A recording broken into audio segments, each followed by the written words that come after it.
Bismillah, assalamualaikum warahmatullahi wabarakatuh. Alhamdulillah, wassalatu wassalamu ala rasulillah wa ala alihi wa ashabihi wa man walah amma ba'd.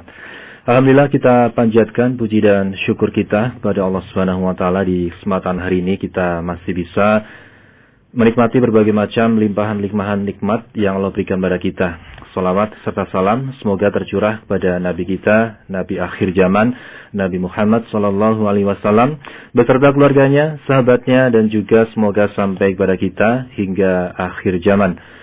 Kaum muslimin dimanapun Anda berada, pendengar setia Radio Indahsiar 91,8 FM, dimanapun Anda berada, dan juga pendengar streaming ya. Insya Allah saat lagi kita akan sama-sama menyimak sebuah kajian online yang insya Allah kita akan adakan ya setiap pekan atau beberapa hari sekali ya. Dan acara ini adalah kerjasama antara Radio Darussalam Wonogiri bersama Radio Indahsiar 91,8 FM. Di kesempatan hari ini insya Allah kita akan sama-sama menyimak sebuah tema yang sangat bagus sekali tentunya untuk kita semuanya menghindari ya berbagai macam godaan-godaan syaitan, yaitu temanya adalah 6 langkah godaan syaitan ya, bersama Ustaz Muhammad bin Umar As-Sawed hafizahullah taala. Dan seperti biasa ya, terbagi menjadi 2 sesi. Yang sesi pertama adalah penyampaian materi dan yang kedua adalah sesi tanya jawab. Kaum muslimin dimanapun Anda berada, untuk mengetahui langkah apa saja yang akan syaitan ya gunakan untuk menggoda kita kaum atau umat manusia. Setelah lagi insya Allah kita akan sama-sama menyimak kajian yang akan beliau sampaikan di kesempatan hari ini. Untuk mempersingkat waktu dan tempat kami persilakan. Tafadhal Ustaz. Baik, jazakumullah khairan. Wa iyyakum. Bismillah. Assalamualaikum warahmatullahi wabarakatuh. Waalaikumsalam warahmatullahi wabarakatuh. Innal hamdalillah nahmaduhu wa nasta'inuhu wa nastaghfiruh wa na'udzu billahi min shururi anfusina wa min sayyiati a'malina man yahdihillahu fala mudilla lahu wa man yudlil fala hadiya lahu wa ashhadu an la ilaha illallah wahdahu la sharika lahu wa ashhadu anna Muhammadan abduhu wa rasuluh sallallahu alaihi wa ala alihi wa ashabihi wa tabi'in wa tabi'it tabi'in wa man tabi'ahum bi ihsanin ila yaumiddin, amma ba'd. Ikhwani fid din, a'azzakumullah. Kaum muslimin pendengar Radio Indahsiar yang kami hormati, dan juga khususnya pendengar Radio Darussalam di Wonogiri, dan juga semua ikhwah di Majlis Ta'lim Ponpes Darussalam yang semoga dirahmati Allah Subhanahu wa taala. Alhamdulillah, walaupun kita tidak bertatap muka, tetapi kita bisa tetap bertemu di udara dan mengkaji ayat dan hadis, mengkaji ilmu, sehingga kita tidak termasuk orang yang kalah dalam fitnah. Karena semua yang kita hadapi, termasuk pandemi, adalah fitnah dan ujian. Kalau kemudian dengan ujian kemudian kita mundur, tidak melanjutkan kajian, tidak melanjutkan ta'lim, berhenti dari belajar, berarti kita kalah dalam ujian. Maka janganlah kita menjadi orang yang kalah dalam ujian. Kita terus talabul ilmi, kita terus belajar, dan kita terus mengkaji kajian-kajian sunnah. Ikhwani fillah, a'azzakumullah, kaum muslimin rahimani wa rahimakumullah. Karena kadang, bahkan bukan hanya kadang, selalu dan seringkali syaitan menghalangi manusia dari kebaikan-kebaikan, dan selalu beralasan dengan sekian macam alasan. Apakah alasan hujan, atau alasan banyak penyakit, atau alasan ini dan itu, agar kita berhenti belajar, atau berkurang ibadah, atau bahkan na'udzubillah meninggalkan ibadah. Na'udzubillahi minasyaitonir rajim. Maka kita berlindung pada Allah Subhanahu wa taala dari godaan syaitan yang rajim, yang terkutuk.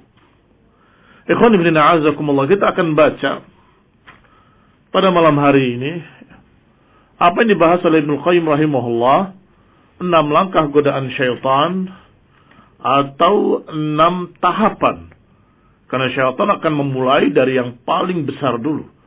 Target iblis ketika berhadapan dengan Allah Subhanahu wa taala menyatakan wa bi'izzatik la ughwiyannahum ajma'in. Kata iblis, demi kemuliaanmu ya Allah, aku akan sesatkan mereka seluruhnya. yakni anak Adam. Iblis mengakui illa ibadaka minhumul mukhlasin, kecuali hamba-hambamu yang ikhlas. Yang iblis tidak sanggup untuk menggoda mereka. Tetapi sumpah iblis ini menunjukkan bahwa manusia harus waspada, bahwa di tengah mereka ada iblis dan anak buahnya, dan pasukannya, dan bala tentaranya, yang selalu menghalangi dan menghadang manusia dari jalan yang lurus. Ada pasukan iblis yang selalu membuat berbagai macam makar-makar, rencana-rencana jahat, tipuan-tipuan, berbagai macam waswasah, bisikan-bisikan, agar manusia berbelok arah. Tidak lagi berjalan di atas jalan kitab wa sunnah, tidak lagi berjalan di atas jalan-jalan kebenaran, tetapi bergeser sedikit demi sedikit ke arah yang lain, yang menyimpang dari kebenaran, menyimpang dari Quran dan sunnah. Ikhwani fillah, a'azakumullah, muslimin rahimani wa rahimakumullah. Allah Subhanahu wa ta'ala dengan hikmahnya yang maha adil, maha hikmah, mengizinkan kepada iblis dan memberikan waktu. Allah katakan innaka minal munzarin, ketika iblis berkata wa amdhirni ila yaumi yub'atsun, tundalah kematianku sampai hari dibangkitkan nanti. Kata Allah, innaka minal munzarin, engkau termasuk yang ditunda kematiannya. Silahkan, kata Allah. Allah katakan di ayat lain dengan kalimat wastafziz man istata'ta minhum bi sawtik wa ajlib alaihim bi khaylika wa rajlik wa'idhum wa ma ya'iduhum syaitan illa ghurura. Kata Allah, silahkan hasunglah, giringlah mereka, ajaklah mereka. Siapa yang kau mampu, wahai iblis, dengan bala tentaramu yang berkuda dan berjalan kaki. Wastafziz man istata'ta minhum bi sawtik. Silahkan ajak mereka dengan suaramu. Tafsir suara syaitan disebutkan beberapa tafsir, di antaranya adalah syair-syair yang menyesatkan, ucapan-ucapan kufur, ucapan-ucapan syirik, dan termasuk suara syaitan adalah nyanyian-nyanyian dan musik. Yang jelas mengajak kepada kemaksiatan. Mengajak dengan kata-katanya dan dengan keadaannya kepada syarr, kepada syurur. Kata-katanya kadang kufur, mengajak pada kekafiran, kadang mengajak kepada kemaksiatan, kadang mengajak kepada berbagai macam dosa-dosa besar. Keadaannya juga dalam keadaan mereka ikhtilat dengan jingkrak-jingkrak seperti topeng monyet. Na'udzubillah min dzalik, itu juga termasuk sautus syaitan. Wastamziz man istata'ta minhum bi sautik. Ajaklah mereka, kata Allah, silahkan ajak mereka dengan suaramu.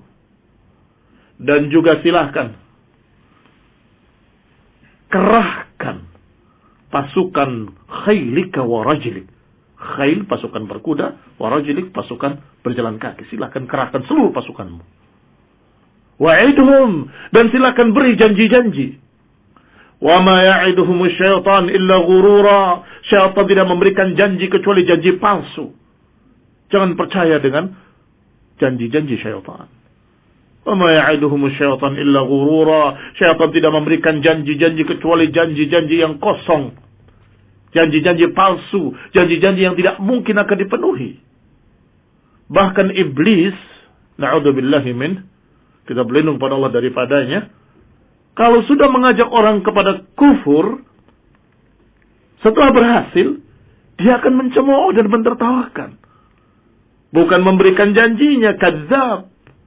Syaitan adalah pendusta besar.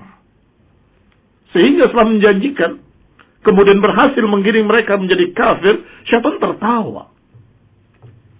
Kamathali syaitan, idh qala lil insani kfur, falamma kafara qala inni bari'un mink, inni akhafu Allah rabbal alamin. Kata Allah, seperti syaitan ketika berkata kepada manusia, ukfur, kafirlah engkau. Falamma kafara, ketika sudah kafir, dia berlepas diri. Dan kemudian berkata, aku berlepas diri dari kamu, aku takut kepada Allah. Berlepas diri dan tidak bertanggung jawab. Karena iblis sudah bersumpah di hadapan Allah untuk menyesatkan manusia. Dan juga Allah izinkan, silahkan. Karena Allah Maha tahu hamba-hambanya yang mukhlisin, mukminin, sadiqin, nggak akan bisa terbawa oleh tipu daya syaitan. Nggak akan bisa terseret oleh godaan-godaan syaitan. Silahkan, kata Allah. Ikhwani fillah azakumullah. Yang dikecualikan illa ibadaka minhumul mukhlasin. Kecuali hamba-hamba Allah yang ikhlas. Ibnu Qayyim rahimahullah dalam kitabnya Bada'i'ul Fawaid menyatakan bahwa manusia mesti akan menghadapi godaan-godaan syaitan, kejelekan-kejelekan syaitan. Min sittati ajnas, dari 6 jenis atau 6 tahapan. Syaitan pada pertama kali menginginkan agar manusia kufur, seperti ayat tadi. Kamathali syaitan idh qala al-insani kfur. Ketika berkata kepada manusia, ukfur, kufurlah kamu. Ini tujuan utama. Kalau berhasil, maka syaitan kemudian tertawa, bangga, gembira, dan mengejek, mencemoohkan hamba yang kufur tadi. Mentertawakannya. Berkata Ibnu Qayyim rahimahullah, asyarrul awal syarrul kufri, wasyirki, wa mu'adatillahi wa rasulih. Mengajak pada kekafiran, kesyirikan, dan permusuhan kepada Allah dan Rasulnya. Ini tujuan yang tertinggi. فَإِذَا ظَفَرَ بِذَلِكَ مِنْ ابْنِ آدَمْ بَرَدَ أَنِينُهُ. Kalau sudah berhasil apa yang dia inginkan, kalau sudah tercapai, maka mulai tenang dia. وَاسْتَرَاحَ مِنْ تَعْبِهِ مَعَهُ. Dan sudah syaitan bisa beristirahat dari kesusahannya. Dengan hamba tadi kalau berhasil menjadikan dia kufur atau musyrik atau menjadi musuh Allah dan musuh Rasulnya. Wa huwa awwalu ma yuridu minal 'abd. Dan ini kata Ibnu Qayyim adalah awal pertama yang diinginkan oleh syaitan. Fala yazalu bihi hatta yanaluhu minhu. Dia akan terus menggoda sampai berhasil mengkafirkan orang tersebut. Di antara anak buah syaitan adalah orang-orang kafir itu sendiri. Yahudi dan Nasrani misalnya, dan musyrikin. Yang Allah katakan, walan tarda ankal yahudu walan nasara hatta tattabi'a millatahum. Mereka enggak akan ridha pada kalian sampai bisa menyeret kalian untuk menjadi seperti mereka. Fa idza nala dzalika sayyarahu min jundihi wa askari. Berarti kalau berhasil menyesatkan manusia, menjadikan dia kafir, menjadikan dia musyrik, atau menjadi musuh Allah dan Rasulnya, maka syaitan akan menjadikannya sebagai pasukannya dan bala tentaranya. Wastanabahu ala amsalihi wa ashkalih. Dan dia akan gunakan orang-orang tadi yang sudah berhasil dikafirkan dan disesatkan, akan menjadi anak buahnya yang akan menyesatkan orang lainnya.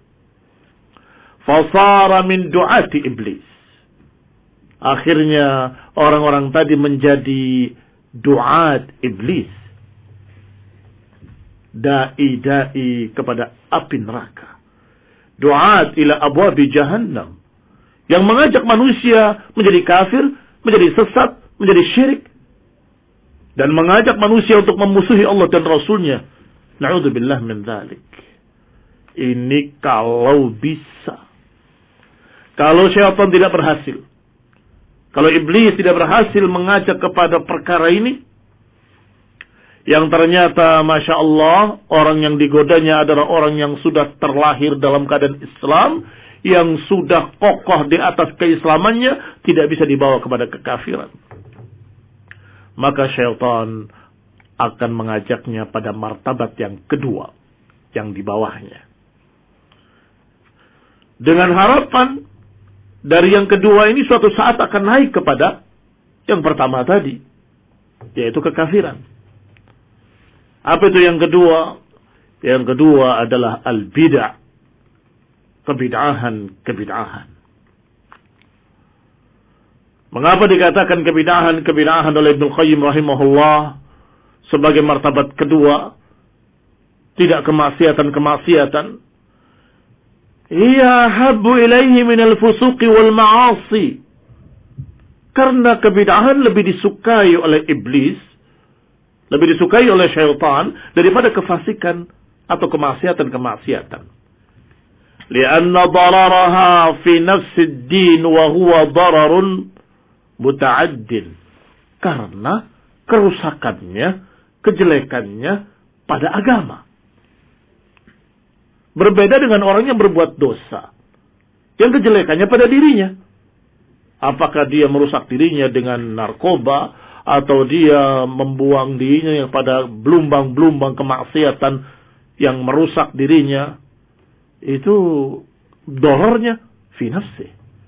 Tetapi kalau kebid'ahan, dararuhu fid din, kerusakannya pada agama. Kalau perusakannya pada agama, maka muta'addin. Muta'addin maknanya akan menular pada yang lain.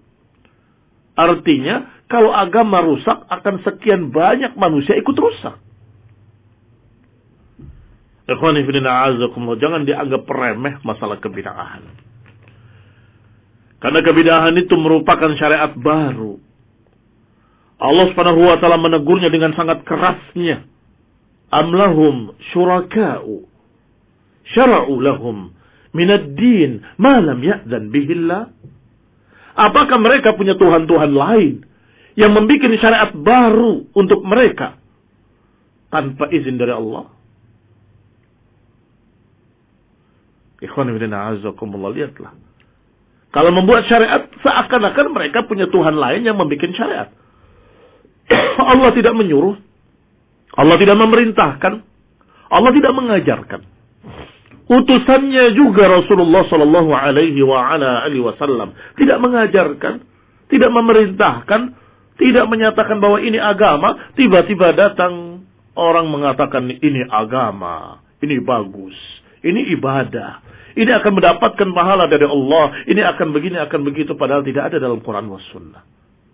Bukankah itu syariat baru? Kalau syariat baru, lihat ayatnya. Am lahum syuraka'u syara'u lahum minad din ma lam ya'dan bihillah. Apakah mereka punya Tuhan-Tuhan lain yang membuatkan untuk mereka syariat baru yang Allah tidak izinkan? Ikhwani fillah, a'azakumullah. Biasanya syaitan akan mengindahkan perbuatan-perbuatan mereka. Wa idh zayyana lahumus syaitanu a'malahum.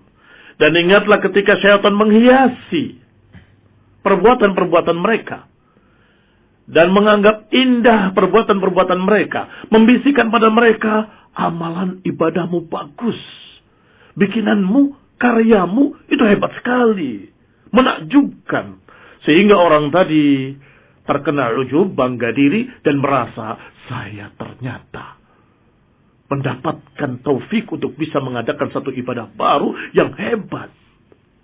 Astagfirullah. Berbuat dosa, membuat syariat baru, muhdatsat, yang Nabi menyatakan man amila amalan laisa alaihi amruna fahuwa raddun. Siapa yang beramal dengan satu amalan yang tidak ada perintahku, maka dia tertolak. Tetapi bersama dengan itu bangga, merasa ini ideku yang paling cemerlang. Lihatlah Islam menjadi marak, menjadi hebat karena ideku ini. Ide dalam tanda petik maknanya adalah bid'ah. Ikhwani fillah, a'azakumullah, muslimin rahimani wa rahimakumullah. Idz zayyana lahumus syaitan a'malahum. Syaitan mengindahkan perbuatan-perbuatan mereka. Akhirnya mereka terjerumus dalam perkara-perkara yang sungguh sangat merugikan di dunia dan di akhirat. Qul hal nunabbi'ukum bil akhsarina a'mala. Alladzina dhalla sa'yuhum fil hayati dunya wa yahsabuna annahum yuhsinuna sun'a. Kata Allah, maukah aku tunjukkan pada kalian orang-orang yang paling merugi amalan-amalannya di dunia ini? Yaitu orang yang dhalla sa'yuhum fil hayati dunya, yang dia sesat di dalam kehidupannya di dunia. Tetapi yahsabuna annahum yuhsinuna sun'a, tetapi mengira bahwa mereka sedang berbuat baik. Siapa kira-kira? Kalau bukan ahlul bid'ah yang mengada-adakan ibadah baru, yang mengada-adakan tambahan agama baru, yang mengadakan aturan baru dalam syariat yang gak ada dalam Quran, gak ada dalam sunnah. Sebab kalau orang yang berbuat dosa, mereka merasa kalau itu dosa. Siapa yang berbuat salah, sesat, tapi merasa berbuat baik? Mereka yang mengada-adakan kebid'ahan. Ini akhsarina a'mala. Alladzina dhalla sa'yuhum fil hayati dunya, yang dia tersesat jalannya di dunia ini, tetapi yahsabun annahum yuhsinuna sun'a, tetapi mengira bahwa mereka sedang berbuat baik. Kapan kira-kira mau taubat? Lihatlah. Tanyakan pada peminum khamr.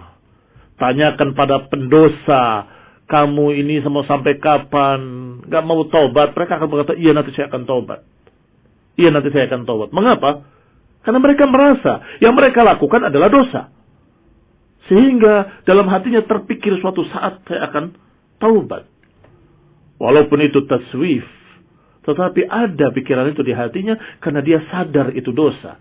Tetapi orang yang mengada-adakan kebid'ahan, ibadah yang muhdatsah, yang mereka anggap sebagai ibadah padahal bukan ibadah, seringkali mereka merasa sedang berbuat baik. Maka kapan kira-kira taubatnya? Tidak terpikir di benaknya mau taubat. Bagaimana saya taubat? Ini perbuatan baik. Ini perbuatan saleh. Ini amalan mendekatkan diri pada Allah. Masa taubat? Inilah sebabnya kenapa kebid'ahan disukai oleh iblis. Kalau tidak bisa diajak kepada kekafiran, akan diajak kepada kebid'ahan. Karena syaitan, iblis dan anak buahnya tahu mereka yang berjalan di atas kebid'ahan suatu saat akan mencapai kekufuran. Sebagaimana dikatakan oleh para ulama dengan istilah al-bid'ah baridul kufur.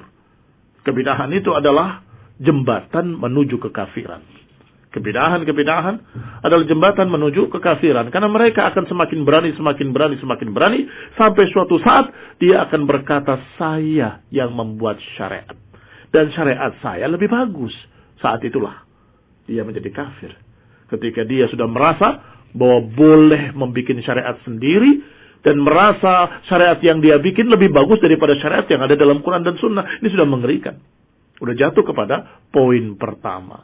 Sehingga iblis ketika tidak berhasil mengajak pada ajakan yang pertama, kekafiran, dia akan mengajak pada ajakan yang kedua, yaitu kebid'ahan. Ikhwani fi din, a'azzakumullah, kaum muslimin rahimani wa rahimakumullah. Fa in a'jazahu, kalau tidak mampu mengajak pada yang kedua, ternyata orang yang diganggu, yang digoda adalah orang yang kokoh di atas sunnah, Masya Allah. Hamba yang digoda oleh iblis ternyata hamba yang sudah diberi oleh Allah Subhanahu wa taala kekokohan di atas sunnah. Bahkan juga dia kokoh di atas sunnah dan dia sangat benci pada kebid'ahan dan kesesatan. Syaitan tidak putus asa. Dia akan mengajak kepada martabat yang ketiga. Apa itu martabat yang ketiga? Qala rahimahullah, berkata Ibnu Qayyim rahimahullah, allati, atau dikatakan ilal martabati tsalitsah minasyarri wa hiyal kabair ala ikhtilafi anwa'iha. Akan diseret, akan digoda untuk mengerjakan dosa-dosa besar dengan berbagai macam jenis-jenisnya. Fahuwa ashaddu hirsan ala an yuqi'ahu fiha. Syaitan akan bersungguh-sungguh menggoda orang tadi kepada dosa-dosa besar. Diajak kepada kufur tidak bisa, diajak kepada bid'ah tidak bisa, maka syaitan akan mengajak kepada dosa-dosa besar. Ini kan bukan syirik. Karena tahu orang ini kokoh dalam tauhid, bahkan anti syirik, Masya Allah, maka syaitan akan berkata, ini kan bukan syirik, tidak apa-apa.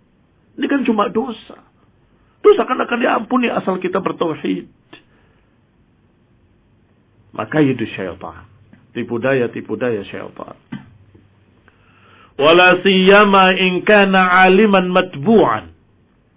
Lebih-lebih lagi, kalau orang tadi, tokoh tadi, ternyata dia adalah seorang yang berilmu. Alim. Ustaz. Pembawa ilmu. Da'i. Penceramah. Fahuwa harisun ala dhalik. Maka syaitan akan lebih bersungguh-sungguh lagi menyeret orang tadi kepada dosa-dosa. Mengapa? Liyanfirun nas anhu, agar menjauhkan manusia daripadanya. Ini orang ahli tauhid, pegang kokoh dengan sunnah, mengajarkan tauhid dan sunnah. Ini kalau diseret pada dosa, misalnya manusia akan lari. Ternyata ustadz itu masih berbuat begini, masih berbuat begitu. Harisan ala an yuqi'ahu fiha. Dia akan bersungguh-sungguh untuk menyeret orang-orang tadi kepada dosa. Thumma yushi'u min dunubihi wa ma'asihi finnas. Setelah berhasil menyeret da'i tadi atau ustaz tadi kepada dosa, maka syaitan tadi akan menyebarkan dosa-dosanya itu kepada manusia.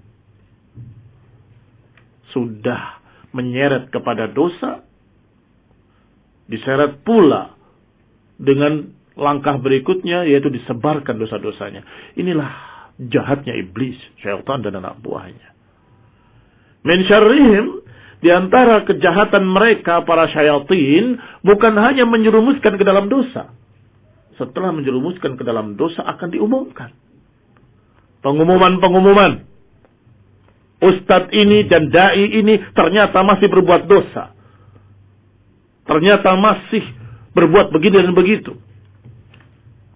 Masih lanjutnya ucapan Ibnu Qayyim, wa yastaniba minhum man yushi'uha. Dan biasanya syaitan akan menggunakan manusia, mewakilkan orang-orangnya untuk menyebarkan berita-berita tadi. Wa yudhi'uha, menyiarkannya. Tadayyunan wa taqarruban biza'mihi. Dengan anggapan bahwa itu tadayyun, beragama. Taqarrub, mendekatkan diri pada Allah. Biza'mihi, hanya anggapan. Perhatikan ucapan Ibnu Qayyim baik-baik. Rahimani wa rahimakumullah. Setelah syaitan menyeret da'i tadi kepada dosa, dia menggunakan anak buahnya dari kalangan manusia untuk menyebarkannya. Sebarkan. Ini orang berbuat dosa begini, berbuat dosa begitu. Maka disebarkan dengan merasa kalau ini sedang beribadah pada Allah. Taqarrub ilallah. Kita harus beritahu manusia bahwa ternyata da'i ini, ustadz ini punya dosa. Wa huwa naib iblis. Kata Ibnu Qayyim, ternyata itu orang adalah wakilnya iblis. Wala yash'ur, tetapi tidak merasa kalau dia mewakili iblis, melanjutkan tugasnya iblis setelah menyesatkan, menyebarkan, atau setelah menjerumuskan dalam dosa, disebarkan dosa-dosanya. Allah Subhanahu wa taala berfirman tentang orang-orang yang seperti ini, fa innal ladzina yuhibbuna an tashi'al fahishah fil ladzina amanu lahum 'adzabun alim. Sesungguhnya orang-orang yang suka untuk tersebarnya kejelekan-kejelekan dosa di tengah-tengah orang beriman, bagi mereka adab yang pedih. Mereka yang suka, senang kalau kemaksiatan itu disebarkan di tengah-tengah orang beriman. Si fulan berbuat maksiat ini, si fulan berbuat maksiat itu, ila akhir. Kata Ibnu Qayyim rahimahullah, hadza idza ahabbu isya'ataha wa idza'ataha. Itu kalau suka saja, senang saja. Fa kaifa idza tawallaw hum isya'atuhum wa ida'atuhum aw isya'atuha wa ida'atuha. Bagaimana kalau ternyata mereka sendiri yang menyebarkannya, mereka sendiri yang mengumumkannya. Suka saja, senang saja, itu diazab. Siapa yang senang kalau ada berita-berita dosa itu disebar, itu lahum azabun alim. Kata Muqayyim rahimahullah, hadza idza ahabbu, itu hanya karena mereka suka, senang kalau dosa-dosa tadi disebar. Fa kaifa idza tawallaw hum isya'atuha wa ida'atuha. Bagaimana kalau ternyata mereka sendiri yang menyebarkannya, mereka sendiri yang mengumumkannya. La nasihatan minhum walakin ta'atan li iblis. Bukan nasihat, tetapi itu ketaatan pada iblis. Wa niyabatan anhu, dan mewakili iblis, kata Ibnu Qayyim rahimahullahu taala. Kullu dzalika liyanfir an-nas anhu. Semua itu agar manusia menjauhi dai tersebut, ustaz tersebut. Ikhwani fillah azakumullah. Jangan sampai kita terbawa oleh godaan syaitan. Berpikir ini kan cuma dosa, bukan syirik. Ini kan cuma astagfirullah. Sekecil-kecil dosa. Siapa yang kita berbuat dosa kepadanya? Allah Subhanahu wa taala yang maha besar. Maka jangan lihat kecilnya dosa, tapi lihat besarnya yang engkau bermaksiat kepadanya. Besarnya Allah yang engkau menentangnya, menyelisihinya. Ikhwani fillah a'azakumullah, muslimin rahimani wa rahimakumullah. Dosa-dosa besar itu mengerikan. Kalau bertumpuk-tumpuk akan membawa kepada kebiasaan. Kalau sudah terbiasa dengan dosa-dosa, niscaya dia akan berpikir dengan alasan-alasan. Wah, kalau ini nggak apa-apa, kalau itu nggak apa-apa, padahal dosa. Kalau sudah beralasan, kalau begini nggak apa-apa, kalau begitu nggak apa-apa, itu bukan lagi dosa besar, tetapi ajaran baru alias kebid'ahan. Misalnya, na'udzubillah, orang-orang yang sudah terjerumus dalam berbagai macam dosa-dosa dalam bentuk-bentuk yang menjijikkan. Hubungan-hubungan sesama jenis, atau hubungan-hubungan yang na'udzubillah, pergaulan bebas, kemudian berkata di akhirnya karena sudah terlalu terbiasa, yang penting kan kita tidak mendolimi orang lain, kan sama-sama suka. Kalau sama-sama suka kan enggak apa-apa. Kalimat enggak apa-apa ini, barakallahu fikum, sudah lebih daripada dosanya. Sudah lebih besar daripada dosanya. Dosanya dosa besar dan alasannya akbar minhu. Alasannya lebih besar lagi. Karena berarti dia sudah mengajarkan satu ajaran baru.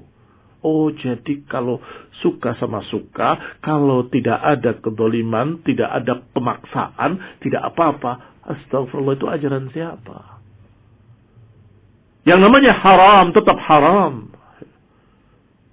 Sama juga dengan riba. Tetapi kan ridho yang diambil uangnya. Kan kalau ridho nggak apa-apa. Saya ikhlas kok.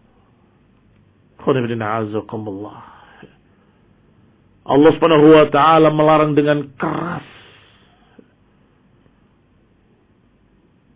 Halal bai'a wa harrama riba. Allah menghalalkan jual beli dan mengharamkan riba. Ikhwani fillah a'azakumullah, muslimin rahimani wa rahimakumullah. Kembali kepada ucapan Ibnu Qayyim rahimahullahu taala. Kullu dzalika liyanfir an-nas. Maka iblis setelah berhasil menggoda khususnya tokoh-tokoh agama tadi, apakah ustadz, kiai atau alim tertentu atau dai, khotib dan seterusnya, berupaya diseret pada dosa besar, setelah itu iblis sendiri yang menyebarkannya. Lihat, si fulan. Dan kemudian membisikkan kepada anak buahnya, sebarkan, ceritakan. Apa tujuan iblis? Agar dakwah tadi tertolak. agar kajian tadi tidak dihadiri, agar orang berilmu tadi dijauhi, ila akhirnya.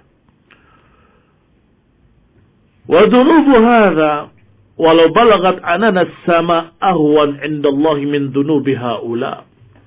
Fa innahum dhulmun minhu li nafsihi idza istaghfara Allah wa taba ilaihi qabala Allah taubatuhu.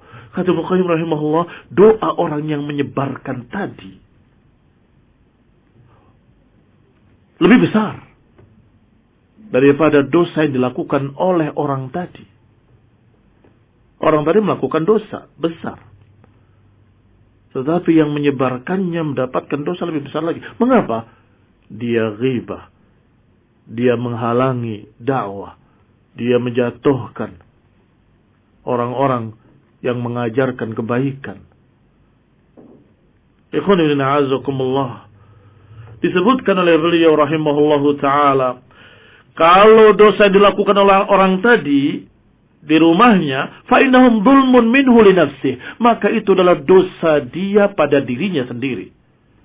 Idza astaghfarallah wa taba ilaihi qabilallah, kalau dia bertaubat, beristighfar pada Allah, Allah akan terima. Wa badala sayyi'atihi hasanat, dan akan diganti kejelekannya menjadi kebaikan kalau dia mau taubat. Wa amma dzunubu ulaik, adapun dosa-dosa mereka, alladzina yuhibbuna an tashi'al fahishah, yang senang menyebarkan fahishah, menceritakan kejelekan-kejelekan kaum muslimin, ulaika, mereka ini dikatakan tatabbu' li auratihim, orang yang selalu tatabbu'ul aurat, menyelidiki kekurangan orang lain, tajassus, kemudian menjatuhkannya, li fadhihatihim, untuk kejelekan mereka dan kejelekan orang-orang yang mengambil manfaat dari mereka. Berarti double kejelekannya. Orang-orang itu dijatuhkan, dan sekaligus orang-orang yang tadinya mendapatkan faedah jadi menjauh dan tidak mendapatkan faedah. Wallahu subhanahu wa ta'ala bil mirsad. Sedangkan Allah subhanahu wa ta'ala selalu mengawasi. La takhfa alaihi kama inus sudur wa dasaisun nufus. Allah subhanahu wa ta'ala selalu mengawasi, tidak akan tersamar baginya semua yang tersimpan di dada-dada. Tidak akan tersamar baginya semua yang ada dalam jiwa. Allah subhanahu wa ta'ala selalu maha melihat, maha mengetahui. Ikhwani fillah a'azakumullah, maka godaan ketiga ini, barakallahu fikum, adalah tahapan. Kalau ini berhasil, dan terus berhasil, orang itu akan beralasan dengan alasan-alasan yang akhirnya meningkat jadi poin kedua, yaitu kebid'ahan dan kesesatan. Kalau sudah begitu, akan meningkat lagi suatu saat kepada kekufuran. Baik, kalau tidak bisa. Kata Ibnu Qayyim rahimahullah, fa in ajiza syaitanu an hadhihi al-martabah naqalahu ila al-martabati ar-rabi'ah. Kalau tidak mampu mengajak kepada martabat yang ketiga ini, akan diajak kepada martabat yang keempat. Martabat yang keempat adalah dosa-dosa kecil. Ketika diajak untuk berzina, astagfirullah, haram, mengerikan, takut dia, jijik, na'udzubillah, berarti orang ini sangat baiknya, Masya Allah. Diajak pada khamr juga, jangankan akan menggunakannya, mendekati saja dia takut. Dosa-dosa besar dia tidak mau. Syaitan tidak putus asa. Iblis akan mengajaknya kepada martabat keempat, yaitu dosa-dosa kecil. Allati idza ijtama'at farubbama ahlakat sahibuha, yang dia tidak merasa kalau dia berkumpul dan bertumpuk-tumpuk maka akan membinasakan pelakunya. Ini kan dosa kecil, tak apa-apa. Siapa sih yang tahu? Siapa sih yang lihat? Ini dosa kamu di rumah kamu, di kamar kamu, tidak ada yang lihat. Cuma sekedar saja hiburan menghilangkan stres. Katanya bisikan iblis begitu, atau sejenis itu, atau semana dengan itu, atau semodel dengan itu. Orang tadi kemudian berbuat dosa di rumahnya, di kamarnya. Dosa-dosa kecil. Tetapi kata Ibnu Abbas radhiyallahu taala anhuma dan kata para ulama, dosa-dosa kecil kalau dikerjakan terus-menerus dan kemudian tidak ada rasa takut kepada Allah akan menjadi dosa besar. Mengapa demikian? Karena ketenangan di dalam hati, tidak takut dengan dosa, tidak takut dengan azab Allah, itu dosa besar. Perbuatannya dosa kecil. Perbuatannya dosa kecil, dosa kecil, dosa kecil, dosa kecil. Akhirnya karena terbiasa, merasa tenang dari azab Allah. Afa aminu makrallah? Apakah merasa aman dari azab Allah? Afa amina ahlul qura an ya'tiyahum ba'suna bayatan wa hum naimun? Awa amana ahlul qura an ya'tiyahum ba'suna duhan wa hum yal'abun? Afa aminu makrallah? Apakah mereka merasa tenang dari azab Allah yang mungkin akan datang pada satu malam dalam keadaan mereka tidur? Atau mereka merasa tenang dari azab Allah dalam keadaan bisa jadi akan datang pagi hari dalam keadaan mereka sedang main-main? Apa aminu makrallah? Siapakah atau mengapakah mereka tidak takut dengan azab Allah? Apakah merasa aman dari azab Allah? Ikhwan ibn a'azakumullah. Maka dosa besar itu 3. Sebagaimana diriwayatkan dalam beberapa riwayat. Yang pertama, asyirku billah. Yang kedua, al-amnu min makrillah. Yang ketiga, al-ya'su min rauhillah. Atau min rahmatillah. Atau kama qala sallallahu alaihi wa ala alihi wasallam. Dosa besar itu 3. Yang pertama, kesyirikan kepada Allah. Yang kedua, merasa tenang dari azab Allah. Dan yang ketiga, putus asa dari rahmat Allah SWT. Saya ulangi, kesyirikan, kemudian merasa tenang dari azab Allah, itu dosa besar. Yang ketiga, putus asa dari rahmat Allah SWT. Maka orang tadi mengatakan, dosa kecil ini, tidak apa-apa dosa kecil ini, tidak apa-apa dosa kecil ini. Akhirnya hilang rasa takut dalam hati. Menjadi merasa tenang dari azab Allah. Nah, merasa tenang dari azab Allah itu adalah dosa besar. Artinya dengan ini barakallahu fiikum, dosa kecil tadi akan menyeret seseorang kepada perasaan aman dari azab Allah yang artinya terjerumus dalam dosa besar. Dosa besarnya tadi bisa menyeret pada kebid'ahan. Kebid'ahannya tadi bisa menyeret suatu saat kepada kekufuran. Rasulullah sallallahu alaihi wa ala alihi wasallam bersabda, "Iyyakum wa muhaqqiratud dunub. Fa inna mathala dzalika mathala qaumin nazalu bi fulatin minal ard." Hati-hati kalian dari dosa-dosa yang kecil. Hati-hati kalian dari dosa-dosa yang remeh. Hati-hati kalian dari muhaqqiratud dunub. Dosa-dosa yang dianggap kecil, dianggap remeh. Hati-hati.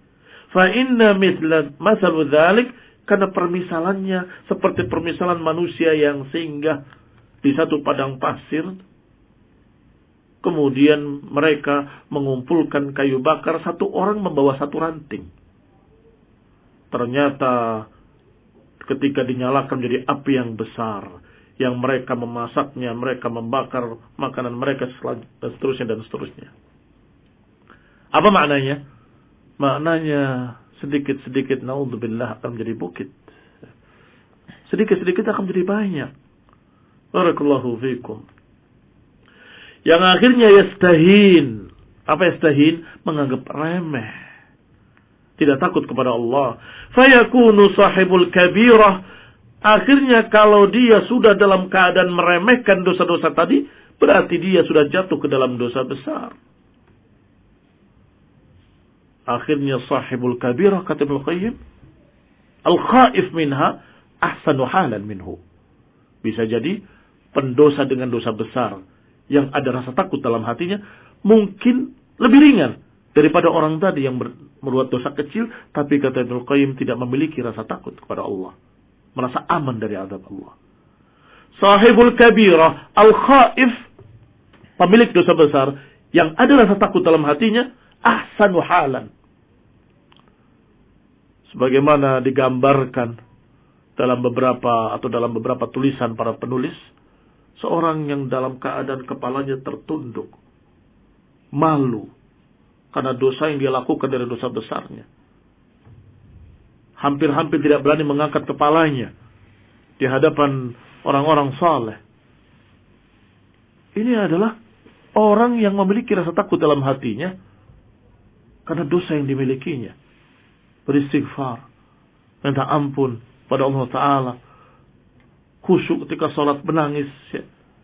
Mudah-mudahan Allah ampuni dosanya. Sedangkan yang tadi dosa-dosa kecil, semakin lama, seakan-akan itu halal. Seakan-akan halal, tidak apa-apa dosa kecil ini. Ikhwani fillah, a'azakumullah, hati-hati dari makaidu syaitan. Hati-hati dari tipu daya syaitan. Kalau ternyata orang yang digoda oleh syaitan ini ternyata sangat kokohnya, digoda untuk dosa kecil pun tidak terbawa. Masya Allah. Dia tidak tertipu dan tidak terbawa oleh godaan iblis walaupun dosa kecil. Syaitan, iblis akan mengajaknya pada martabat yang kelima. Apa martabat yang kelima?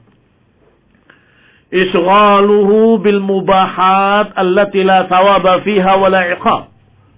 Akan diajak dia untuk sibuk dengan perkara-perkara yang mubah. Perkara yang mubah yang tidak dapat pahala, tidak juga mendapat dosa. Ya, sesuatu yang mubah. Mengapa kalau syaitan mengajak kepada yang mubah? Kan enggak dosa. Syaitan punya makar, punya rencana jahat. Dia ajak kepada yang mubahat agar tersibukkan dengan yang mubahat dari amalan-amalan saleh, dari amalan-amalan yang baik. Dia tahu orang ini ahli tauhid, tidak bisa diajak kepada kesyirikan. Dia ahli sunnah, nggak bisa diajak kepada kebid'ahan. Dia orang yang jauh dari dosa, nggak bisa diajak kepada dosa besar ataupun dosa kecil sekalipun. Amalannya selalu baik. Maka orang seperti ini tidak lepas dari makar syaitan. Akan diajak untuk sibuk isghaluhu bil mubahat.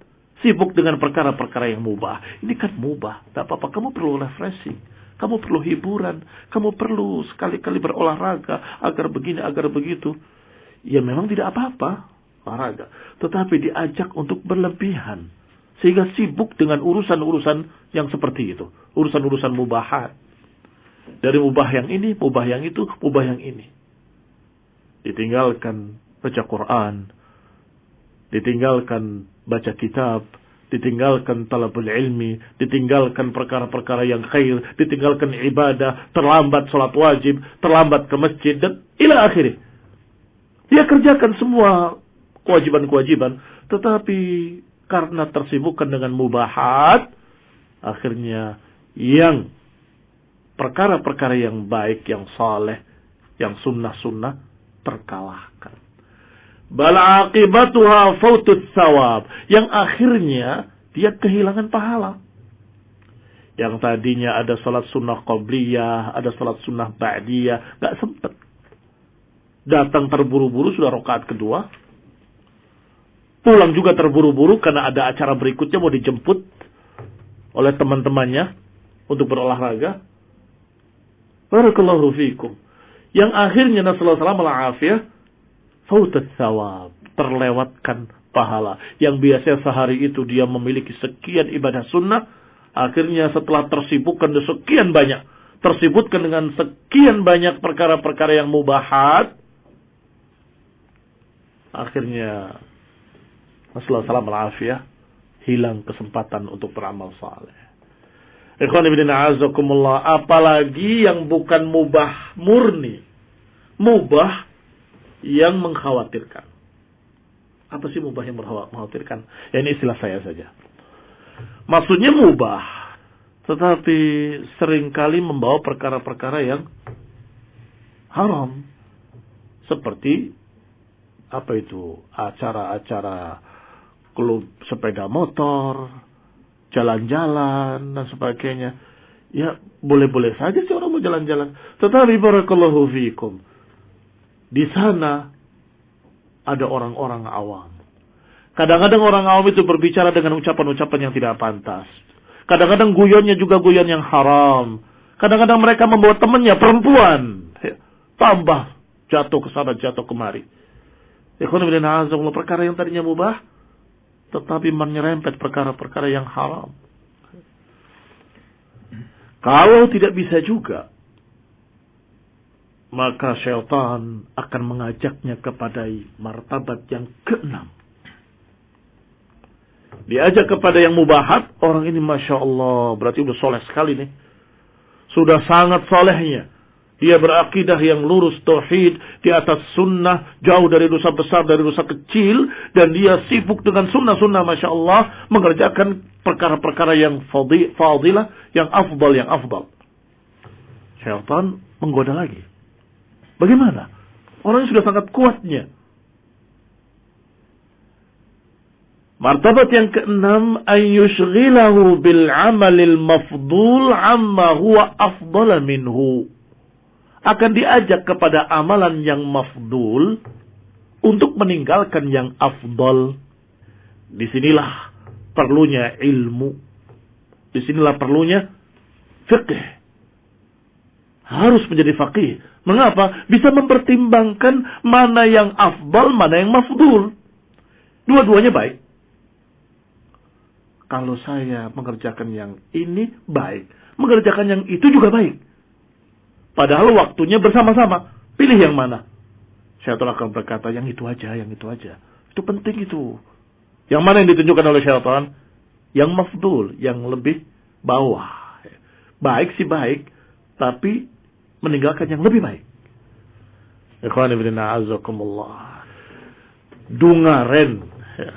Apa tuh bahasa Indonesia dungaren? Iya. Kok nggak biasa-biasanya syaitan menyuruh berbuat baik?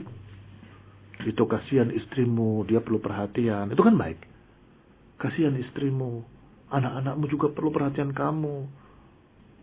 Ternyata maknanya jangan berangkat untuk talabul ilmi. Jangan berangkat engkau untuk jihad fisabilillah. Jangan berangkat engkau untuk dakwah ila akhir. Nah, di situ perlu fikih. Ini baik, ini baik. Mana yang lebih baik? Mana yang lebih afdal? Dan mana yang bisa ditunda, mana yang tidak bisa ditunda? Jadi, kalau syaitan mengajak pada perbuatan-perbuatan baik, hati-hati. Ada makar di balik itu. Ada udang di balik batu. Dia akan menyuruh kebaikan kalau kebaikan itu adalah kebaikan yang akan meninggalkan yang lebih baik. Akan meninggalkan yang lebih baik. Liyuzi'a anhul fadilah, agar dia terkalahkan fadilahnya. Yang harusnya dia mendapatkan pahala 100, diajak untuk mendapatkan yang pahalanya cuma 10 misalnya. Ikhwan ibn a'azakumullah.